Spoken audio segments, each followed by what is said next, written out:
meant for everyday people to understand, and you don't have to stress about technical terms and stuff. They just say it like a real person. WSIC News Talk Now.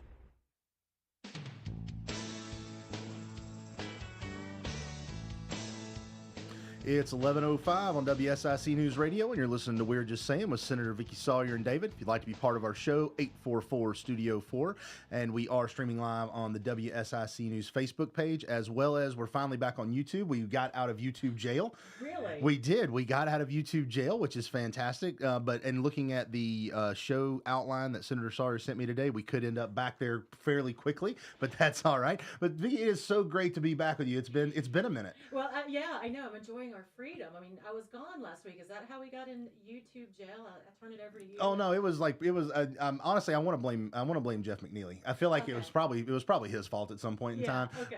But now that Representative Jason Sayin is on the network, who knows? Right. Who knows? It could be any number of things that got us there. But we are back out of YouTube jail, and it is great to be back today. How has your summer been? Summer has been great, and it's fun that you asked that question, David, because we're so close friends, but we're both so busy now, and it seems like we don't ever get to talk unless we come to the radio show, and it's been a minute since we've been able to be on together. It absolutely, and this is our first show together out of Studio C. Studio C is obviously for Coble. Yeah. I did put my name, image, and likeness to it. WSIC gave me a very generous sponsorship package out of that, so it is now Studio Coble. So just so you know, when you come in here, it has to be called that. Okay, all right. Well, I mean, I'm happy to be here in Studio Coble. It makes me feel like I'm high rent, as they say, because it's a beautiful studio. WSIC is doing amazing things to upgrade their station, and I'm just grateful that they continue to have me on. Absolutely. So obviously, throughout the summer, there has been a little bit of a breakdown in Raleigh. Yes. But with everything going on, I know there's been multiple places, representatives out, vacations, things like that. But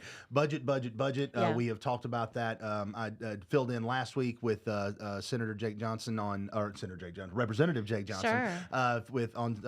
Jason Sayin show. He, obviously we talked some budget then, but it looks like we've finally gotten some movement. I know you had said that coming in there was some budget items going on. So talk about where we are with the budget. Yeah, so budget. I always say it sounds like such a drag to talk about, especially at home. That means like usually when Brett and I talk about a budget, it means we're not going out to dinner on a Friday night, but this is a little bit different. The budget is not only just how we spend the taxpayer money. There's a lot of policy in that budget too, and some exciting things that we're moving forward. But yes, Senator Berger and Speaker Moore both have been working hard to get through this. I know that I've seen some Twitter fodder about, why can't you get your jobs done? And, this is, asinine that you don't have a budget yet. But remember, the federal government is the one that shuts down if there isn't a budget. North Carolina government continues. We have a continuing resolution that government is funded. We had also planned to be out in July. So we all have lives, and we do sometimes enjoy going on a vacation and summer vacation, especially with children. And so it's hard to get all 30 senators together at one time, and especially in the House with 72 Republican members, which you're going to need for some stuff that we're going to talk about later, which is the veto overrides. You need all hands on deck, and that's just hard management-wise to get people who have different lives and a part-time legislator all on the same page and on the same time. Oh, absolutely. And this is actually your first budget with Cornelius in the North Charlotte area as part of your district. Yeah. And so from your standpoint, obviously last time around you had Iredell and Yadkin. Yes. So very different than the Northern Charlotte. Probably closer Mooresville, Cornelius, very similar. Davidson, similar. But Yadkin obviously very rural agricultural. Right. So now moving towards Charlotte, talk a little bit about sort of the differences in sort of how you approach the budget from this standpoint versus when your district included Yadkin. Yeah, so Yadkin County is just a fabulous place, and I hope if you have a day's drive to go up there and visit. They have some great vineyards, amazing bike trails, beautiful art scenes, so please make sure to go and visit. It's just a great location to go and hang out. But Cornelius, Mooresville, Huntersville, in fact, Davidson. I don't represent Davidson, but I feel like I kind of do because they're all our neighbors. They have the same issues, right? High growth area, which means traffic. And traffic is just the number one thing that I hear in my office, and thing that I talk to about everyone in the Department of Transportation. There is some things that we are moving at a structural level, and you'll see come up. We'd already passed the bill of the Senate about how are we going to restructure the Board of Transportation to have more of a representative people who are on the board that are appointed by the General Assembly and not just by the governor. Now, this isn't just I hate Cooper stance or anything like that. It just means that we really do need to have more of a balance of power. So there possibly could be more board appointees from the House and the Senate than the governor. Right now, it is basically controlled by the governor and the governor's appointees and the governor's secretary. So there's not really a checks and balances. All of that goes into this. How do we revamp the DOT and their structure to make sure that we address the concerns of high growth areas? I think we are failing areas like Mooresville and Huntersville and Cornelius by this 10-year construction plan called the STEP. I appreciate its idea. It was to take politics out of construction. But unfortunately, it doesn't address the needs for those areas that have just this amount of folks moving in.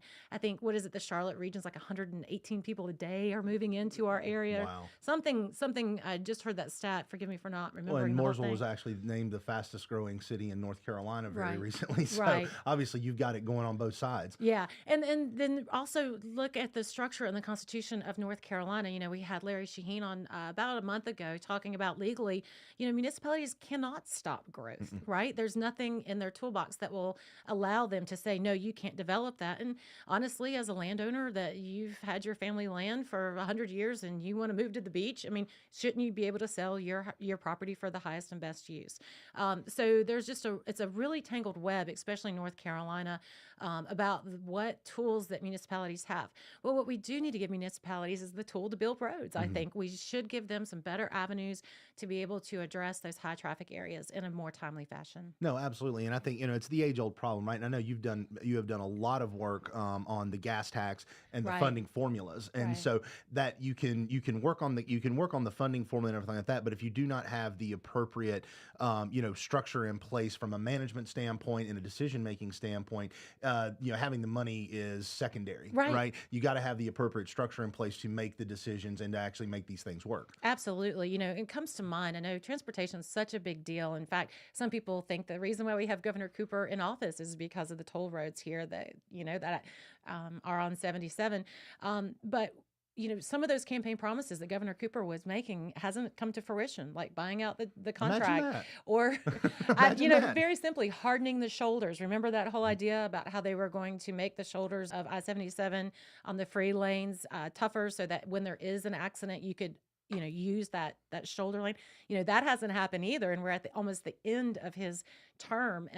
So all of these broken promises, I'm just frustrated. You and I've lived here a long time. We went to college at UNCC. Go Niners. Go Niners. I actually bought football tickets this year. You did? I am going to be a football fan. I really am. You're going to be a football fan. I'm working on it. But I noticed, obviously we may have to talk about this off the air. You did not make me aware that you were going to be buying tickets in my stadium. And so I feel like, one, I need to know where your seats are. If they're better than mine, then we need to have a conversation because then I'm calling inside cooking. Okay. Right? I'm calling inside cooking. Yes, I recognize you're a senator, but you better not have better seats than me. I paid full fare for the seats, but I'm sure have. That you did, And I'm sure that you did, but you need to be among the people, and I am most decidedly among the people. Okay, very very good. Well, then hopefully some of you others folks will come and enjoy us at the fall football and help me learn to be a football fan. Well, or college football if you would fan. like, I'll set up some tutorials. Would you please? Yes, Okay. I'll draw some pictures. Okay. And we'll just get a foundation going for you. Well, unfortunately, though, if you do hit traffic on the way from Mooresville or Huntersville down to a UNC Charlotte football game, you can't drive on the shoulders. No, you cannot drive on the shoulders. Which is those broken promises. And that's why I'm really excited to see the change of the board and what we're going to move forward to try to be better responsive to the people's needs. Yeah, absolutely. You are listening to We're Just Saying on WSIC News Radio. We'll be right back.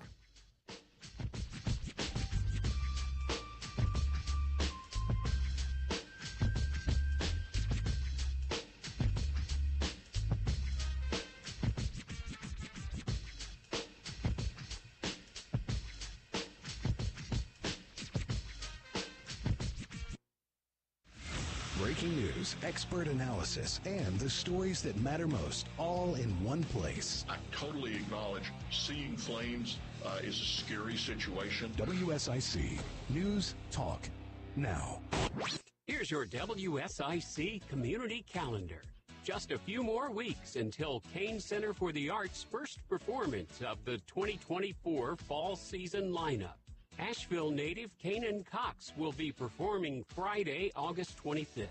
The show starts at 8 p.m. Kane Center for the Arts 2024 fall season. Buy your season tickets now at canearts.org. That's CAIN arts.org. Looking for something fun to do with your kids this summer? Birkdale Buds is hosting their weekly Playtime in the Plaza. Bring your preschool-aged bud for playtime between 10:30 and 12 noon every Wednesday through October. The activities include games, face painting, storytellers, magicians, arts and crafts, plus more. There's no cost and no registration required. Bring a blanket and come join the fun. For more details, visit BirkdaleVillage.com. Ever wonder what Mooresville was like in 1873? The historic Downtown Walking Tour is a self-guided tour that will take you on a stroll through Mooresville's past to learn about the history of the town. Featuring 18 stops, the tour begins and ends at the corner of Main Street and Center Avenue. It should take 1 hour to complete. For more details, visit downtownmooresville.com. Looking for a night out on the town? Cornelius's second Friday Street Festival series continues, starting at Oak Street Mill at 6 p.m.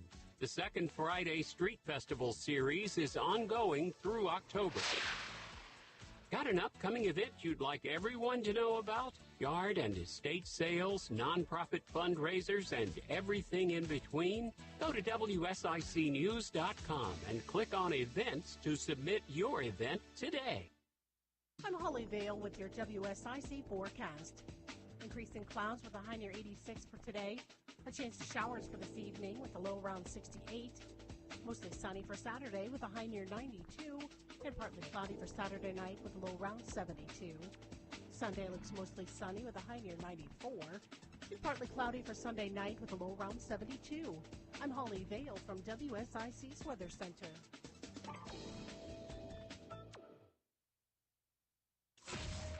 Have your say. Trusting the government to fix anything is a joke. Be a part of the conversation. We can't even trust the banks with our money. This is WSIC News Talk Now. If you have an upcoming event, let WSIC spread the word. Go to WSICnews.com and click on the Community Calendar button. WSIC, proud to be part of your community.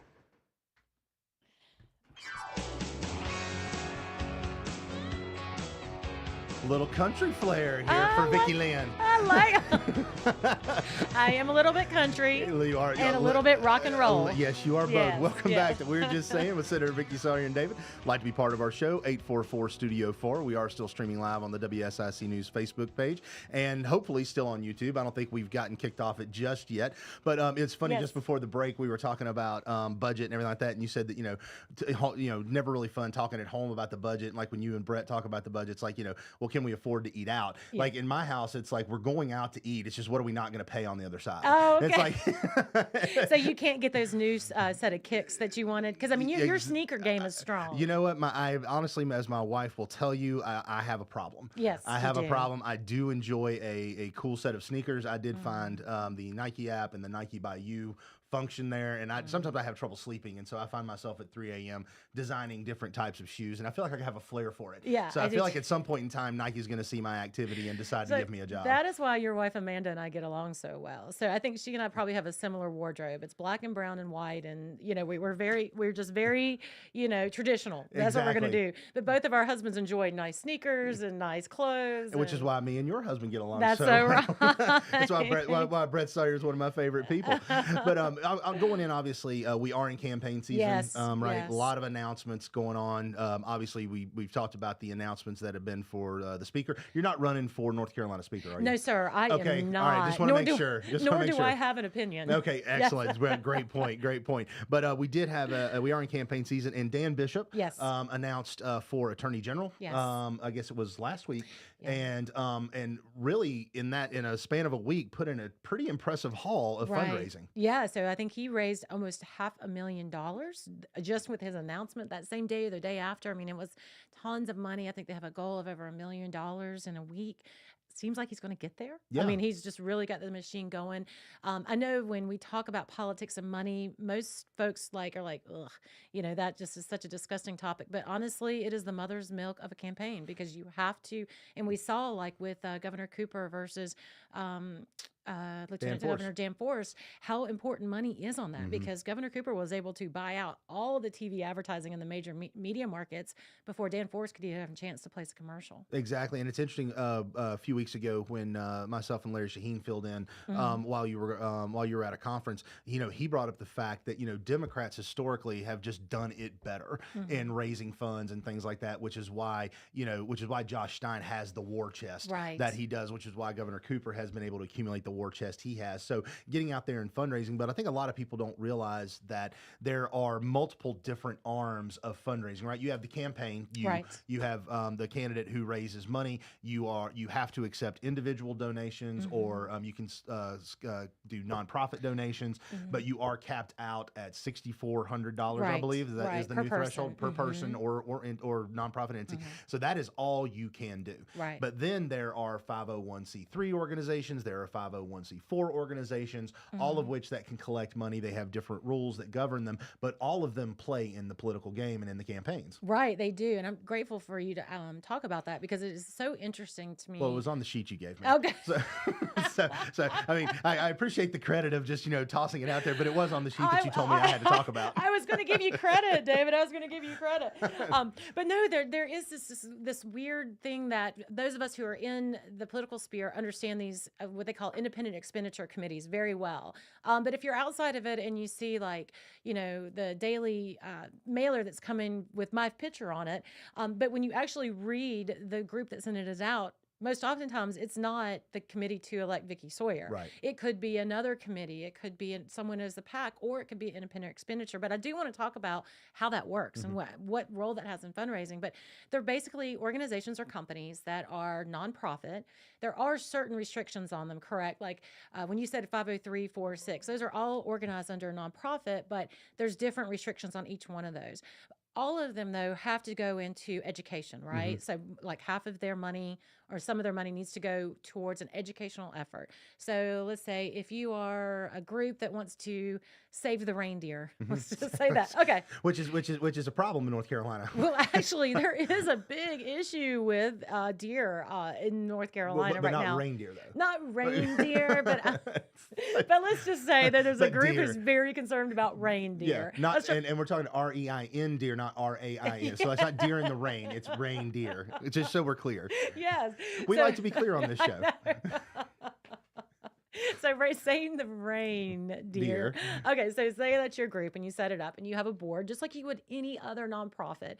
And then you can go out and ask for donations from both individuals but also from companies, right? Yes. So if you have a company that has a corporate interest in saving reindeer, then you can, that company can give money to this organization. But the thing is that the organization can gladly collect all that money, but in certain organizations, you do not have to disclose who the donors are. Correct. So if Save the Reindeer got a huge contribution from the North Pole, LLC. This is a fantastic metaphor that you're carrying. Do you like it? I love it. Well, it makes sense, right? Because it's not putting anybody in a spot. But yeah, so Save the Reindeer organization, which is a 501c, let's say 6, which has more freedom than the other two organizations. So Santa Claus has his company send down a huge campaign donation.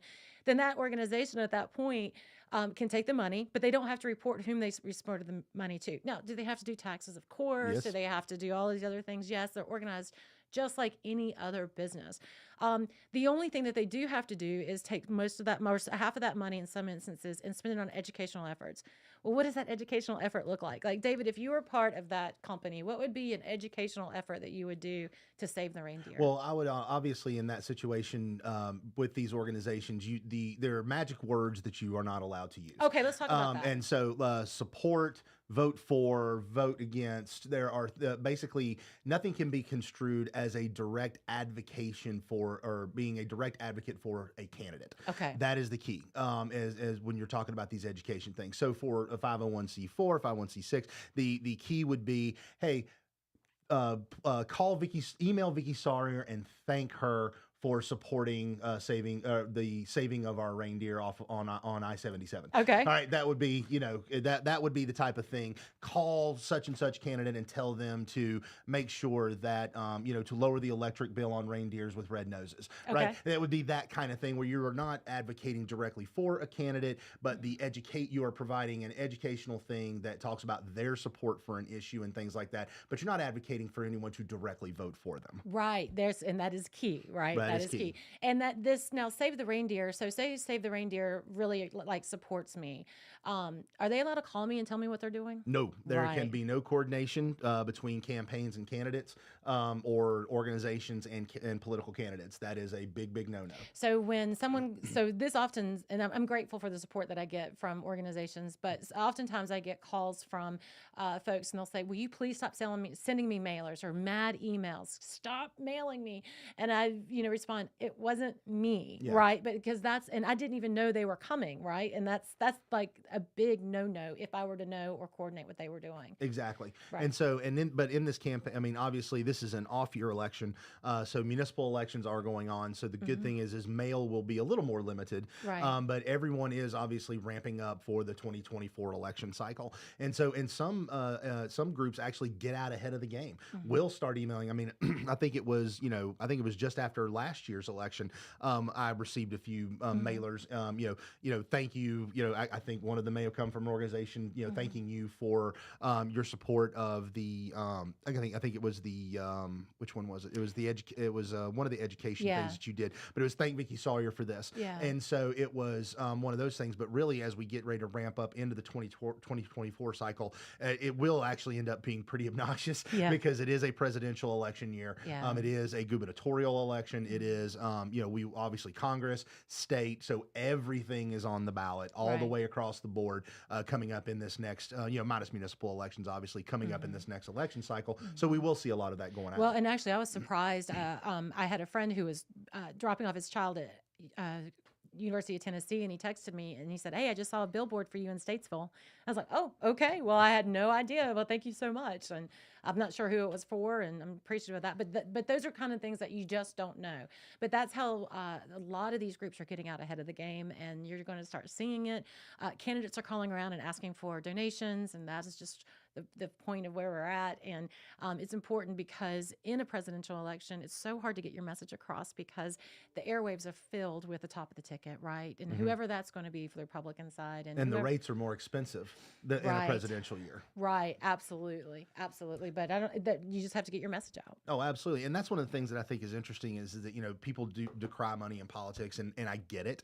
But once you have spent a little bit of time in campaigns and to spend a little bit of time, even like, for example, when we did the bond campaign in Mooresville, right? That was for a school bond, but we had to raise money to get the message out. It was required. Really quick before we have to go, David will remember this because David was my unpaid campaign manager, right? Yes. My volunteer campaign manager. And no, it was great. It was a wonderful experience when I first ran, but I wasn't able to raise a lot of money because we had a big name in the race against us. And so I remember that we could not afford a poll. I remember I asked you, I said, David, how much does it cost to do a polling for Iredell County? And at the time, I think it was like $8,000. And now I think they're up to like $14,000 to do one poll. It is, right? And so the only way that you and I knew that we were doing good is when we saw a negative mailer come in the mail. Exactly. And so I would see like the worst picture of me and terrible and just like I was sitting there hugging Hillary Clinton. And I would call David. I'm like, yes, we're doing good, David, because I got another negative mailer. Exactly. And what that told me is the other guys have polls and it's telling them they've got a problem. That's why they're going out of touch. So this is fantastic. This is awesome. But no, obviously you will obviously be doing the dialing for dollars thing. It's part of the job as a candidate and everything like that. So definitely encourage people, if you are a supporter of Vickie, take her phone call. That'd be really nice. Thank you. I'd appreciate You're listening to We're Just Saying on WSIC News Radio. We'll be right back.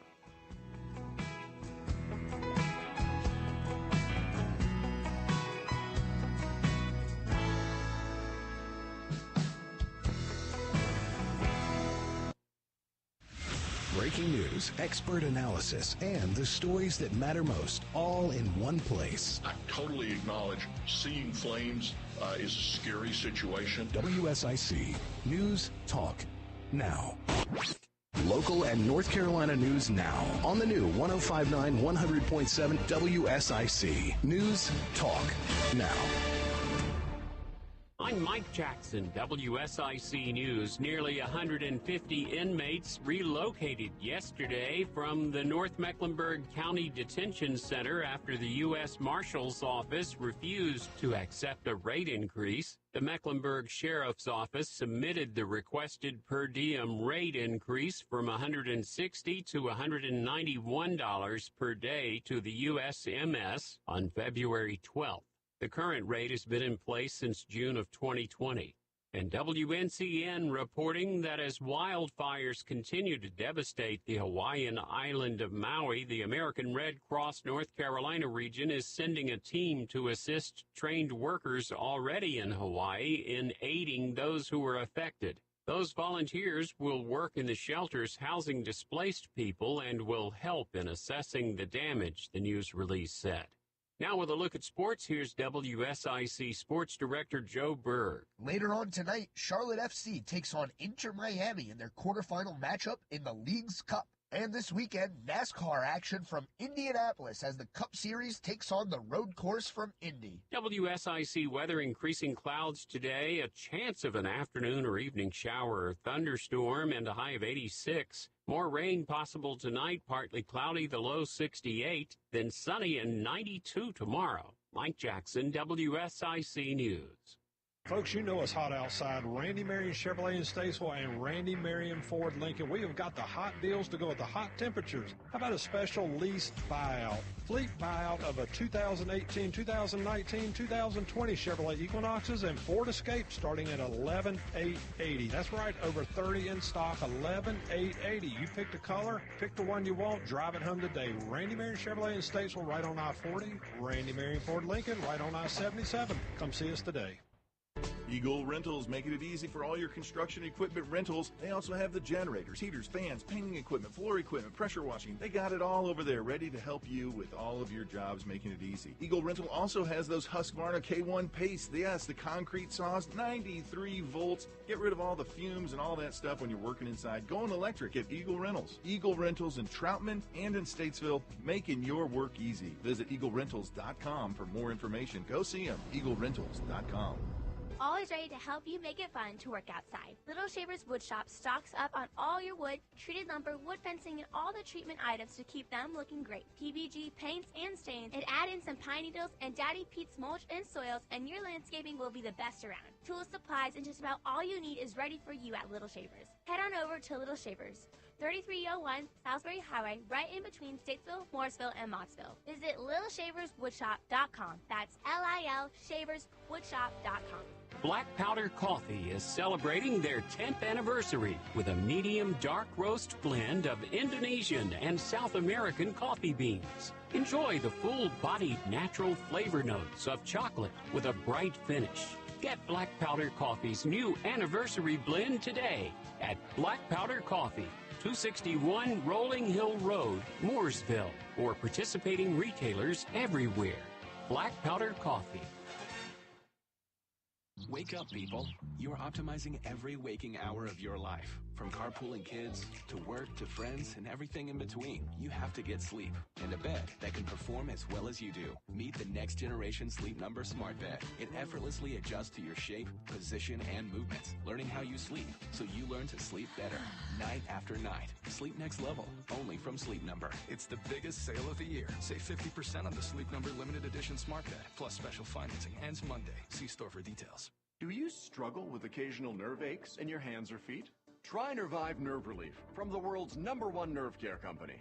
Nervive tablets contain alpha-lipoic acid to relieve nerve aches, weakness, and discomfort, plus B-complex vitamins to support healthy nerve function as you age. Live life with less nerve discomfort with Nervive Nerve Relief. Learn more at nervivehealth.com. And try Nervive Pain Relieving Cream to block nerve pain signals at the source. Use as directed. 76 years strong, and we're still the one. WSIC News, Talk, Now.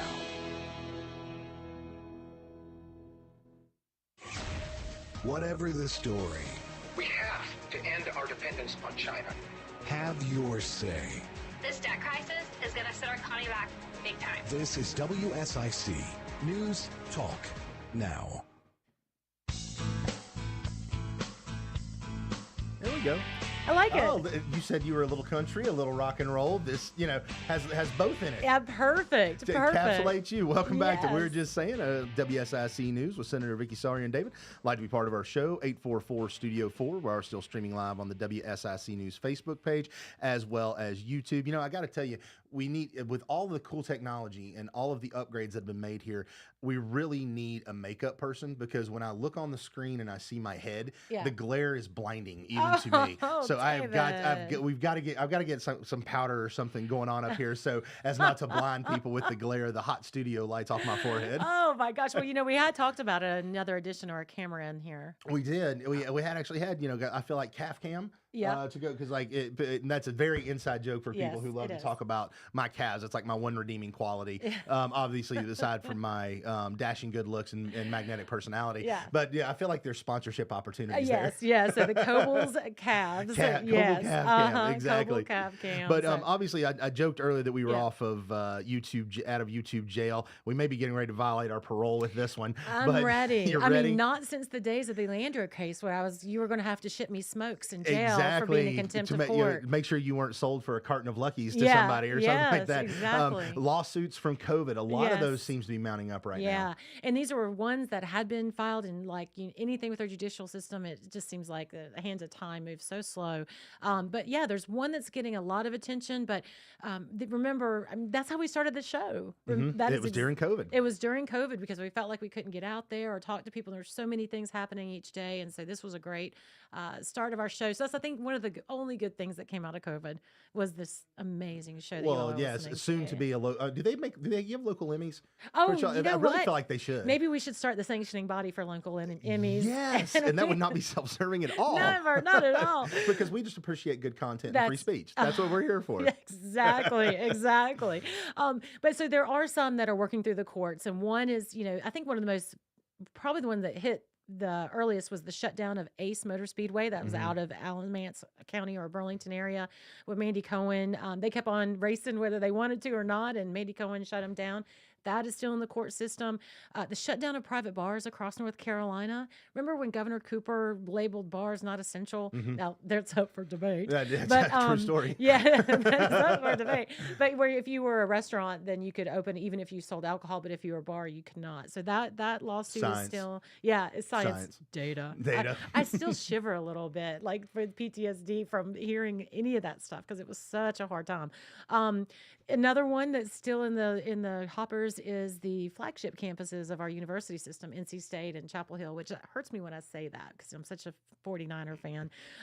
But when they did not allow children or students to come back on campus, but they still collected their student fees. Right. So that one is still in the course. But this one is the one that I think is getting the most attention. I'm very excited to see where it happens. But in Guilford County during COVID, they had a football guy, 14-year-old son, or his stepdad drove him to a testing clinic. The Guilford County Schools had said, hey, there's a breakout of COVID on the team or maybe in the sports department. You need to go get tested before you can get back on the football field. Well, if you guys remember during COVID, you couldn't go into any kind of medical facility with anybody else other than yourself. So here goes this 14-year-old. He goes in to get tested. Well, in the testing facility, they also had a vaccination facility right there. So he gets tested, and I believe I'm not even remember what he gets. I think it had to be negative because the vaccination facility said, hey, why don't we just go ahead and vaccinate you right now? And he said, well, I need to call my mom. And so they tried calling his mom, and they couldn't get his mom in there. Of course, his stepdad, is out there. They could have spoken to him, but they didn't. And they just told the kid, hey, why don't you go ahead and just get vaccinated? And just that way you don't have to worry about it anymore. Well, there's a big problem there, right? I mean, he's a minor. He's under 18. You're making medical decisions without a parental consent. I'm sure that they felt like they were doing the right thing, but now we know maybe they weren't. Yeah. There's a lot of concern over that. So the mom has definitely sued the Guilford County and the Guilford County school systems because they did a forced vaccination on their child. So this is going to be very interesting as it moves forward. I hope that the courts come into on the side of the mom and this family, because I hope this never happens again. But what we did learn during COVID is that our laws were so vague as to how this should be handled that executive authority was breached and overreached into our daily decisions on our own health care. Yeah, 100%. We do have a phone call here on We're Just Saying on WSIC News Radio. William from Statesville, how are you? How about you, David and Vickie? Doing great, sir. How are you? Thank you for calling in. Yeah, I just had a praise for both of you folks trying to do the hard work out here, because not only do we have problems, but then you have a governor in our state that is vetoing just about every piece of sheet of paper that comes across his desk. So you have that. But I just wanted to praise you guys for doing a good job and good work out there trying to get things done. Our infrastructure is probably, I know this sounds pessimistic, but it's probably never going to get caught up with the urban growth that we've got going on. So we've got that problem. My question is that with the possibility of marijuana use being passed legally in the state of North Carolina in the future, could that be the revenue that would help with maybe some of the infrastructure projects that are going on? Excellent. Yeah, and thank you, William, for the call. That's a great question, because I know medical has been something that has been talked about a good little bit. Full legalization, really not on the board, at least at the moment. But that's actually a great point as a future revenue stream. Yeah, and so what we've seen in other states, though, is kind of a mixed bag when you talk about medical marijuana or recreational marijuana as a revenue stream. Recently went to a conference and spoken to a representative out of Colorado, and although it was a cash cow at the beginning, it's actually leveled out now. And it's also created a lot of other public health concerns that they have to fund that they didn't have to before. You mean there were unintended consequences? There's unintended consequences. Imagine that. Well, and then they kind of got she said the fat cow disease, where because they were one of the first in the nation, everyone was coming there for travel and not everyone. People were coming there travel and tourism just for medical marijuana or for recreational marijuana tourism. But now we see states like Virginia who's going to have recreational and all these other places. So their revenue stream kind of drawed up. So we are looking at any other ways to tax things. I guess you could call it a sin tax if you want to on medical marijuana. That's not necessarily making it a sin. Vice. A vice or whatever it is. Whatever it is, but there is a strong movement against that. Folks who do not want to see marijuana in any form or fashion be legalized in North Carolina. You see that in the House. So even though the Senate passed medical marijuana, doubt, and the Speaker has said that it will not move in this session. So it's still going to be some years away before we get any movement on that. Absolutely. And real quick, circling back before the break on the vaccination case, I think one of the key things, right? I mean, the student fees and collecting the student fees, obviously that's something that is key. The shutting down of bars and restaurants and things like that. But to me, the vaccination question and the forced vaccination policies that we saw during that time, to me, that is the central and critical sort of question that needs to be settled coming out of the pandemic, coming out of COVID. Because what we had was a situation where you were being required to take on, at that time, an unproven medical vaccine in order to keep your job, in order to let your kid go to school. And that brings in a huge personal freedom implication that, there will at some point in time be another situation where we will find ourselves, in a situation similar to COVID, and answering these questions now. Like sometimes you don't have answers to questions until after the situation has already happened, right? And so we're playing catch up on, okay, what are our lessons learned coming out of this? Well, obviously it's coming through the court system, but that forced vaccination issue and how we deal with those things and people's personal freedom, to me, is the central question that has to be rectified coming out of COVID. I couldn't have said it better myself. Well, I know. That's why I said That's why you're here. That's why I'm here, to summarize and offer all these things. But no, you absolutely could have said it much better, far more in a better voice than me. Honestly. Oh, I don't know about that. The dulcet tones of Senator Vickie Sawyer.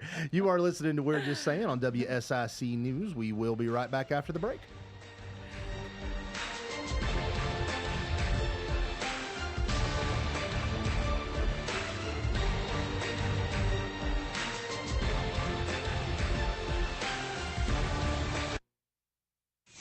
Be a part of the conversation. We can't fix America's debt by starving its people. Have your say. One shooting after another, and we're doing nothing to solve it? This is WSIC News Talk Now. Here's your WSIC community calendar. Just a few more weeks until Kane Center for the Arts' first performance of the 2024 fall season lineup. Asheville native Kanan Cox will be performing Friday, August 25th. The show starts at 8 p.m. Kane Center for the Arts 2024 fall season. Buy your season tickets now at kanearts.org. That's CAIN arts.org. Looking for something fun to do with your kids this summer?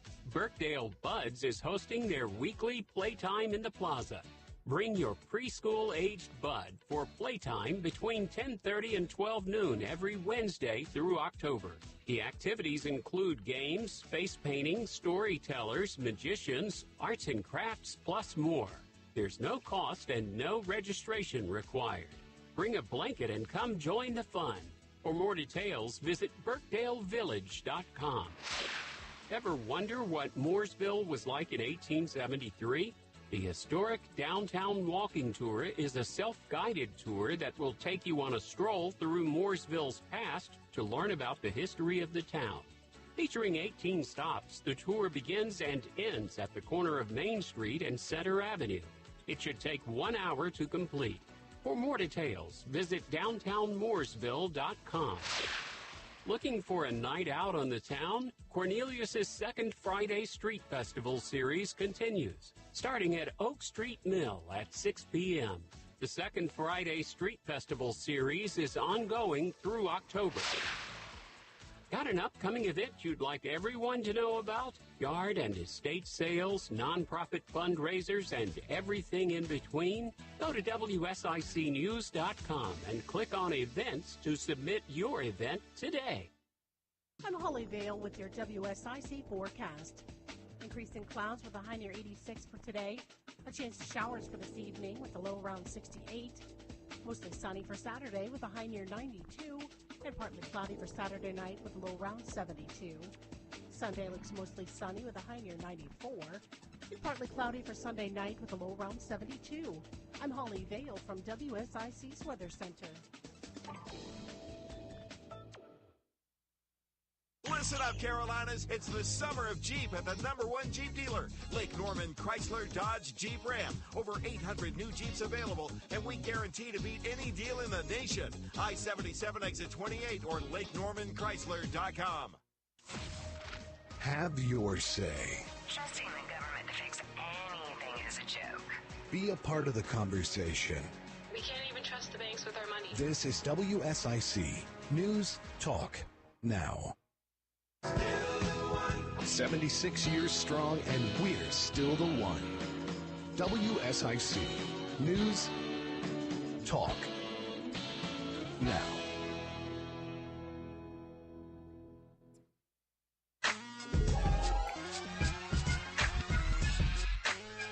Much better. Get in the groove. Club WSIC. It is Friday, y'all. It is Friday, y'all. Right into the weekend. Welcome back to We're Just Saying with Senator Vickie, Sawyer, and David. Like to be part of our show, 844 Studio 4. We are streaming live on the WSIC News Facebook page, and hopefully we have not found ourselves in YouTube jail after our last topic. But a little something interesting. Yeah. Like you started the show talking about how you purchased tickets to UNC Charlotte, and then we have a football topic that actually initiated by you. I know. I mean, I'm telling you, I'm really going to be in it this year. I mean, I don't know what to make of this new sports-minded Vickie Sawyer. I know. I need to get in a fantasy football league. I'm not currently in one, so I need to understand what this is. Okay, get me into a fantasy football league. Obviously, in minimal amount of money on your part to participate, and I will guide you. And I'll make sure that you do exactly what you need to do. I'll help you with your draft strategy. I'm a little worried about this.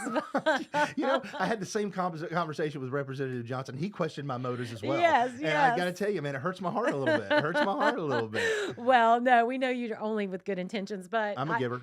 So I always, on this show, I beat up on Governor Cooper a lot, but it's just kind of fun. It's what we do.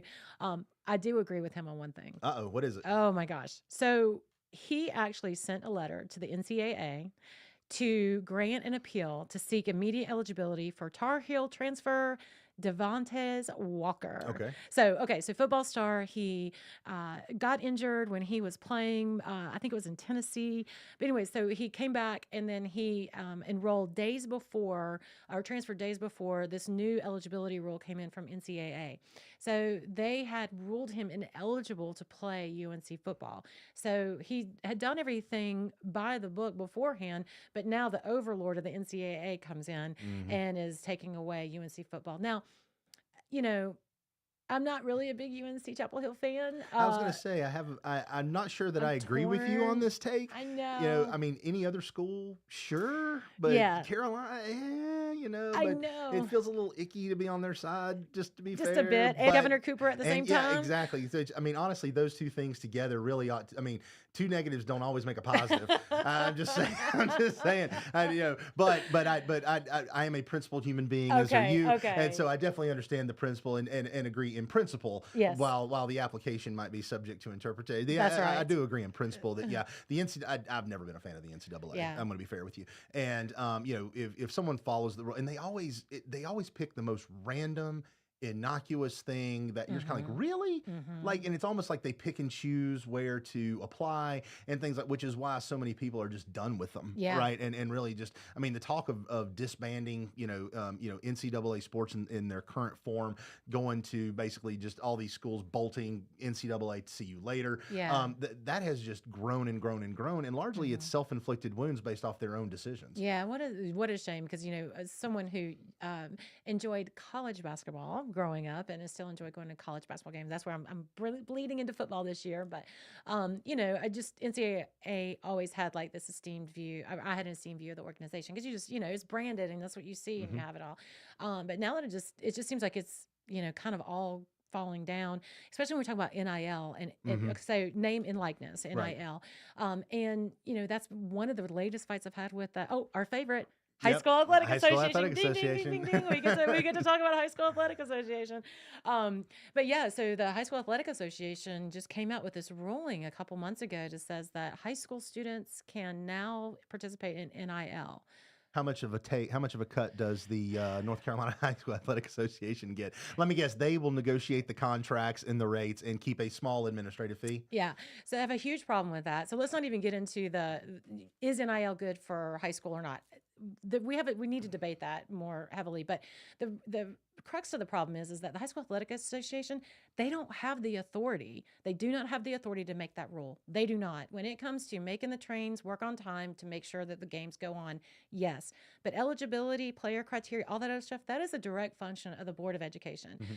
So we actually had to stop them. I amended a bill to not allow the NIL or to make sure that the state board actually does that. But, these high school principals were getting this directive from the High School Athletic Association, which totally, again, usurped its power. And we had to say, stop, wait a minute. This is not your decision. You are not allowed to make those decisions. But David, when we're talking about high school athletics, in your opinion, should a player be able to participate in an NIL contract? So here's what I will say. High school athletics is a much different animal than college athletics, primarily because you are dealing with minors. And I don't necessarily have, I mean, I'm a free market guy. If you're a high school athlete and someone, would like to, throw your likeness on something or something like that, you should be able to do that. However, the restrictions and safeguards in consultation with parents and to make sure that, these kids are not exploited, that these kids are not taken advantage of.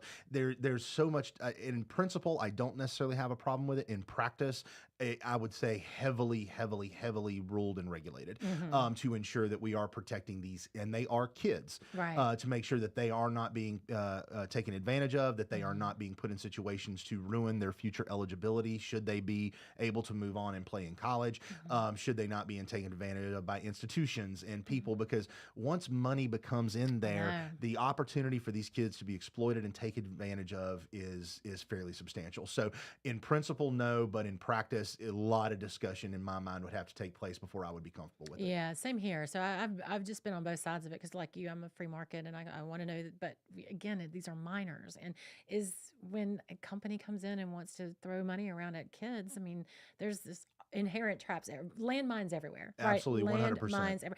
Another reason why a third-party private organization called the High School Athletic Association should not be making those decisions.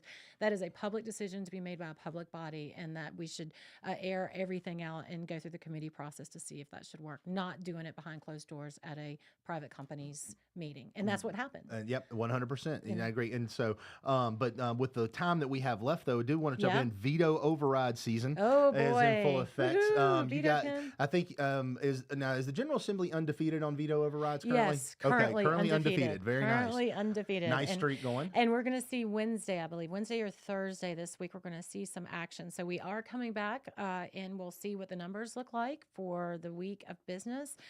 We do have a ton of vetoes to look at. Now, a lot of the bills that the governor vetoed did originate in the House. So remember when the bill says H333, it means House Bill 333. So that means when it gets overridden, it starts in the House, right? So most of these bills that we have looked at, especially the controversial ones, are House bills. There's only, I think, one senator bill that's coming up. But these are those hot topic issues that you've seen a lot of people coming through with.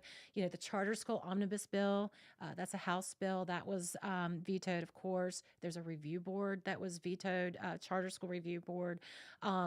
But the ones that are going to be the hot ones, as far as you'll see a lot of us in the news, is the House Bill 808, gender transition of minors. That means basically, hey, until you're 18, you do not do puberty blockers, or you do not do any kind of chemical castration or surgical castration of anybody until they're an adult, right? So it's amazing to me that is controversial.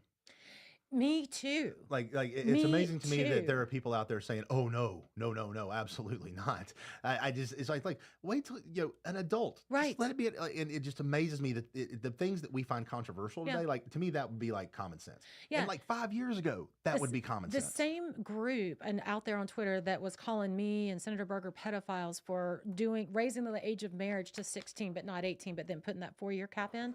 That same group who are saying that 17 and 18-year-olds shouldn't be married with parental consent are the ones who are saying that you should be able to cut off healthy breast tissue. Yeah.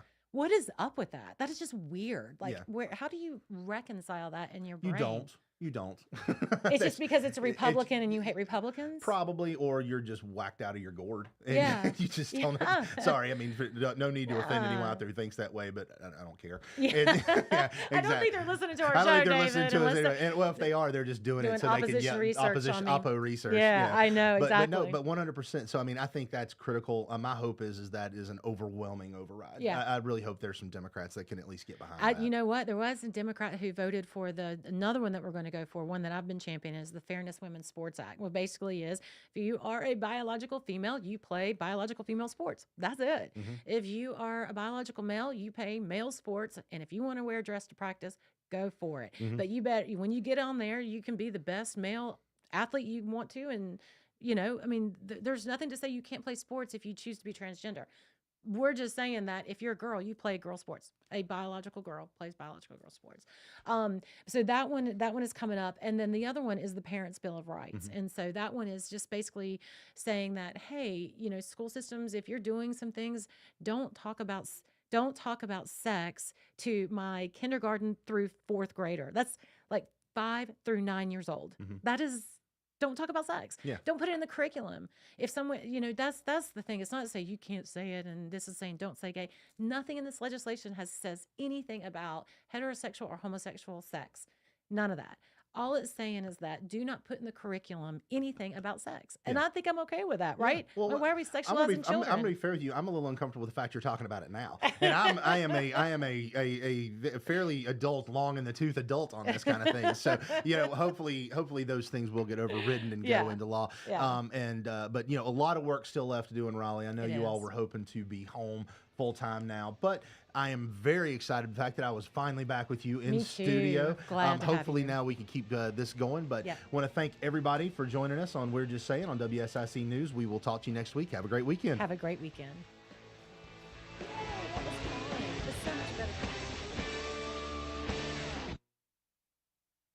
The new 105.9